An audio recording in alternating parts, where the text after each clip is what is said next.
अस्सलाम वालेकुम। मैं मुंशी मिठवार बाबाला मौजू कलाम मूं ख़ूबसूरत ख़्वाब ॾिठो।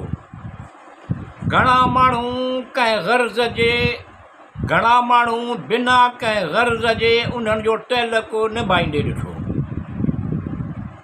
मूं ख़ूबसूरत ख़्वाब ॾिठो। घणा माण्हू कंहिं बि बिना गर्ज़ जे उन्हनि जो तइल्लुक़ निभाईंदे ॾिठो। मुंहिंजे चौपासी मोहबत करण वारा माण्हू आहिनि।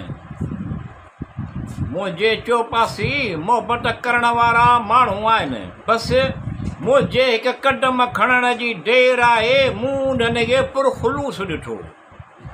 मूं ख़ूबसूरत ख़्वाब ॾिठो। घणा माण्हू कंहिं बिना गर्ज़ जे उन्हनि जो तइल्लुक़ निभाईंदे ॾिठो। तॾहिं बि डिॼां थो त किथे वरी दोखो न मिले। तॾहिं बि डिॼां थो त किथे वरी दोखो न मिले। हो मूं घणनि खे दोखो खाईंदे ॾिठो। मूं ख़ूबसूरत ख़्वाब ॾिठो।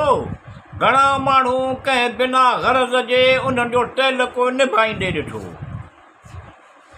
जिन माण्हुनि खे मुक़ररु हद खां वधीक वक़्तु ऐं इज़त ॾिनी वञे, किन माण्हुनि खे मुक़ररु हद खां वधीक वक़्तु ऐं इज़त ॾिनी वञे, उन्हनि माण्हुनि खे अक्सर बदिलियल ॾिठो।